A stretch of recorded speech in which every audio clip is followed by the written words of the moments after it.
നിങ്ങളുടെ ഫേവറേറ്റ് സീരിയലുകൾ ടിവിയിൽ വരുന്നതിന് മുൻപേ സൺ നെക്സ്റ്റ് ആപ്പിൽ കാണാം. ഇനി എല്ലാവർക്കും മുൻപേ കാണൂ. ഇപ്പോൾ തന്നെ സൺ നെക്സ്റ്റ് ആപ്പ് ഡൗൺലോഡ് ചെയ്ത് സബ്സ്ക്രൈബ് ചെയ്യൂ.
മോനെ, അവള് വന്നോ?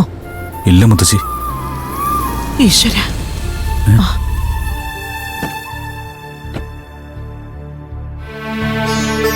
അമ്മ ഇത് ആരോടും പറയാതെ എങ്ങോട്ടാ പോയേ? എന്തു പണിയ ശ്രീകല നീ കാണിച്ചത്? എങ്ങോട്ടെങ്കിലും പോകണമെങ്കിൽ നിനക്ക് ഞങ്ങളോടൊന്ന് പറഞ്ഞിട്ട് പൊയ്ക്കൂടെ? എല്ലാവരും എന്ത് വിഷമിച്ചോന്നറിയോ? അല്ല, ഇത്ര തിടുക്കപ്പെട്ട് നീ എങ്ങോട്ടാ പോയത്? നിങ്ങളാരും വിഷമിക്കണ്ട അമ്മേ. ഞാനിങ്ങ് വന്നില്ലേ, പിന്നെന്താ? ആരോടെങ്കിലും പറഞ്ഞിട്ട് പോകാന്ന് വെച്ചാൽ നിങ്ങളാരും സമ്മതിക്കില്ലെന്ന് എനിക്കറിയാം. അതുകൊണ്ടാ ഞാൻ തനിച്ചു പോയത്. ആദ്യം താൻ എവിടെയാ പോയെന്ന് പറ. ഞാൻ നമ്മുടെ പണിക്കര് സാറിന്റെ വീട് വരെ ഒന്ന് പോയി. ഈ സമയദോഷം എന്നെ അവസാനിക്കുമെന്നൊന്ന് അറിയണമല്ലോ.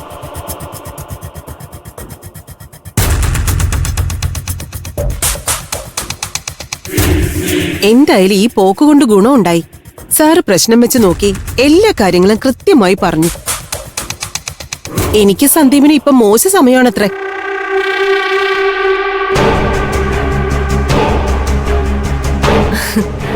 എന്ന് കരുതി ഭയപ്പെടാനൊന്നുമില്ലെന്ന് പണിക്കര് സാറ് പ്രത്യേകം പറഞ്ഞു.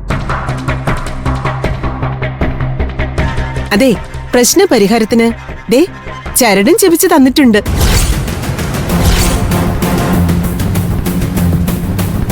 പണിക്കർ സാറ് ചരട് ചെപിച്ച് കെട്ടി തന്നോ?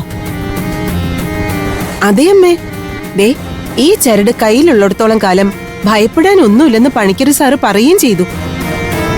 പിന്നെ എല്ലാം നമ്മൾ ഉദ്ദേശിക്കുന്ന രീതിക്ക് തന്നെ മംഗളമായിട്ട് നടക്കൂന്നും പറഞ്ഞു. എന്റെ അറിവില് പണിക്കർ സാർ ഒരിക്കലും ആർക്കും ചരട് ജപിച്ചു കൊടുക്കില്ല. തന്നെയുമല്ല, അത്തരം കാര്യങ്ങൾക്കൊക്കെ അദ്ദേഹം എന്നും എതിരുമായിരുന്നു. ആ പണിക്കർ സാറ് ചരട് ജപിച്ച് കെട്ടുക എന്നൊക്കെ പറഞ്ഞ ചരട് ജപിച്ച് കെട്ടിയതൊരിക്കലും പണിക്കരായിരിക്കില്ല. അത് ഘോരയുടെ ആൾമാറാട്ടം തന്നെയാവും. ശ്രീകലയുടെ മനസ്സ് മാറാതിരിക്കാൻ ഘോരയുടെ തന്ത്രം. തമ്പി, ഞാൻ പറഞ്ഞത് ശരിയല്ലേ? താനും പണിക്കർ സാറിന്റെ അടുത്ത് പോയിട്ടുള്ളതല്ലേ? എപ്പോഴെങ്കിലും പണിക്കർ സാറ് ചരട് ജപിച്ച് കെട്ടിയതായി ഓർക്കുന്നുണ്ടോ? എന്റെ ഓർമ്മയിലും അങ്ങനെയില്ല. പിന്നെ പറയാൻ പറ്റില്ല. കാലം മാറിയതിനനുസരിച്ച് പണിക്കർ സാറും മാറിയതാവും. ഇത്തരം കാര്യങ്ങളൊന്നും ഇല്ലെങ്കിൽ ആരും തന്റെ അടുത്തേക്ക് വരില്ലെന്ന് തോന്നി പുള്ളിയും പുതിയ രീതികളൊക്കെ പരീക്ഷിക്കുന്നതാവും. എന്തായാലും പ്രശ്നത്തിന് പരിഹാരം കിട്ടുമെന്ന് പറഞ്ഞല്ലോ. ഇനിയിപ്പോ ഈ ചരട് കെട്ടിയതുകൊണ്ട് തനിക്ക് മനസ്സമാധാനം കിട്ടുമെങ്കിൽ അതൊരു നല്ല കാര്യം തന്നെയാ. എന്ന് കരുതി ഇനി ഇങ്ങനെ ആരോടും പറയാതെ പുറത്തേക്കൊന്നും പോരുത്.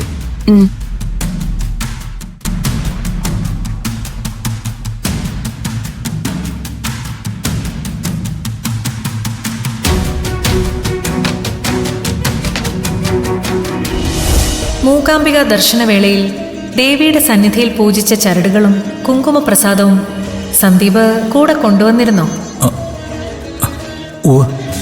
ഞാനത് വീട്ടിൽ പൂജാമുറിയിൽ തന്നെ വെച്ചിട്ടുണ്ട്. എങ്കിൽ അതിൽ നിന്ന് ഒരു ചരടെടുത്ത് ദേവിയെ മനസ്സിൽ ധ്യാനിച്ച് അമ്മയുടെ വലത് കൈയിൽ കെട്ടിക്കൊടുക്കുക. അല്പം കുങ്കുമപ്രസാദവും തൊടിയിക്കുക. അമ്മയിൽ മാറ്റങ്ങൾ കണ്ടു തുടങ്ങും. ഇപ്പോഴത്തെ ഈ വിഭ്രാന്തിയിൽ നിന്ന് അമ്മ മെല്ലെ മോചിതയാവും. എന്നാ അങ്ങനെ ചെയ്യാൻ വിദ്യമേ.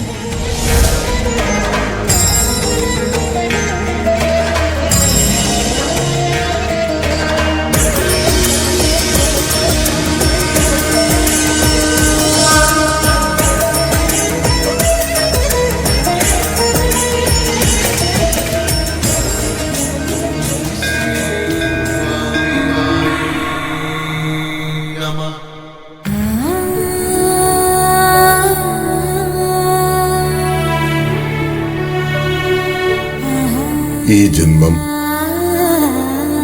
ഇവിടെ ഇങ്ങനെ വന്ന് തൊഴാൻ പറ്റുമെന്ന് കരുതിയതല്ല. അതിനെനിക്ക് ഭാഗ്യം തന്നല്ലോ.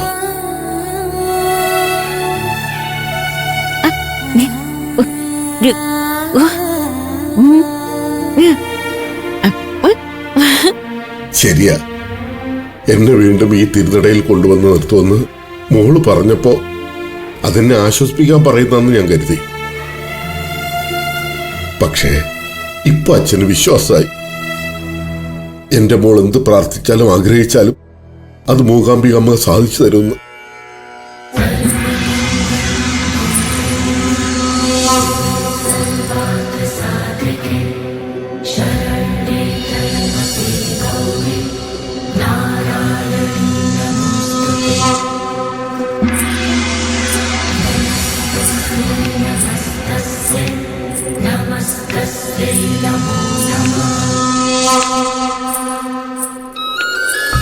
ആഹാ, അച്ഛന്റെ മുഖത്താണോ അതോ മോളുടെ മുഖത്താണോ ഇപ്പൊ കൂടുതൽ തെളിച്ചെന്ന് സാക്ഷാൽ ദേവിക്ക് പോലും പറയാൻ പറ്റില്ലല്ലോ. വിദ്യാമ്മേ, എനിക്ക് വേണ്ടി പ്രാർത്ഥിച്ചതിനും സഹായിച്ചതിനും നിങ്ങളോട് എത്ര നന്ദി പറയണമെന്ന് അറിയില്ല. അതിന് എന്നോട് നന്ദി പറയേണ്ട കാര്യമില്ല. ഞാൻ നിങ്ങൾക്ക് വേണ്ടി ചെയ്തു തരുന്നു എന്ന് പറയുന്ന സഹായമൊക്കെ ഒരു നിയോഗമായിട്ട് കണ്ടാ മതി. ജ്ഞാനേശ്വരിയായ ജഗദംബ എന്നിലൂടെ നടത്തുന്ന നിയോഗം. പിന്നെ പെട്ടെന്നുള്ള ഈ തിരിച്ചുവരവിന്റെ കാരണം ദേവൂട്ടി എന്ന മോളുടെ മനസ്സുരുകിയുള്ള പ്രാർത്ഥനയാ.